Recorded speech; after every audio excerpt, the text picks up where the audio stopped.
I found a solution.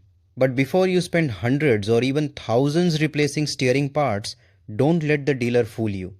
If your Chevrolet shows the steering assist is reduced, drive with care warning, this video is for you. Many people assume the steering rack has failed, but that's not always true. After reviewing manufacturer information, technical service bulletins, real repair cases, and professional diagnostic procedures, I found this warning can be caused by several different problems, including issues outside the steering system. So before approving an expensive repair, watch carefully. I'll explain what this warning means, the most common causes, and 5 solutions that may help fix it. One of them could save you from replacing a perfectly good part. First, let's understand what this warning means. When it appears, the power steering control module detects a fault and reduces or disables electric steering assist to protect the system. The steering wheel remains mechanically connected to the wheels, so you can still drive, but steering becomes much heavier, especially while parking or making U-turns. That's why the message tells you to drive with care. Here's what many owners don't realize. This warning is often triggered by problems unrelated to the steering rack. Replacing expensive steering parts without proper diagnosis can waste a lot of money. One common cause is a thermostat stuck open. This can prevent the engine from reaching normal operating temperature and trigger code P0128.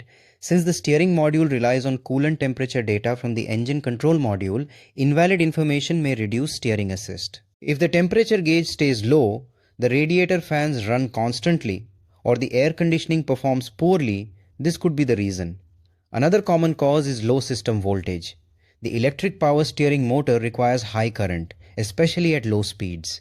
A weak battery, failing alternator, corroded battery terminals, or a bad ground cable can reduce voltage enough for the steering module to limit or disable assistance.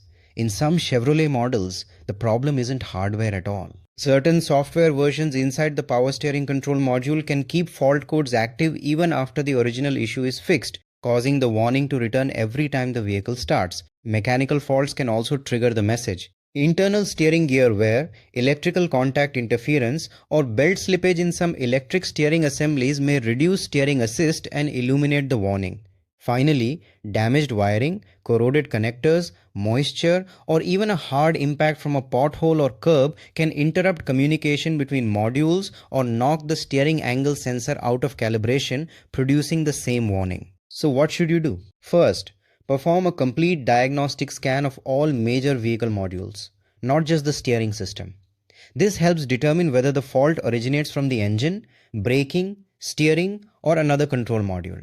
Second, if code P0128 is present, diagnose the cooling system first and inspect or replace the thermostat before considering steering repairs. Third, test the electrical system. Load test the battery, inspect the negative ground cable, and clean or repair any corroded ground connections to eliminate low voltage problems.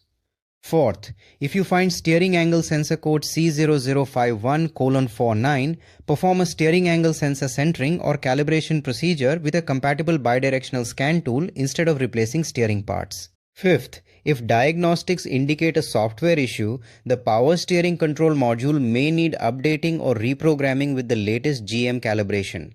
Before replacing an expensive steering rack, remember that many documented repair cases show this warning can be caused by a stuck thermostat, voltage problems, software faults, or damaged wiring, not the steering rack itself. Finding the real cause first can save both time and money.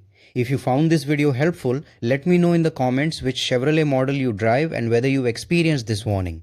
For more fact-based videos explaining dashboard, warning messages and their possible causes and solutions, don't forget to subscribe. Thanks for watching and I'll see you in the next video.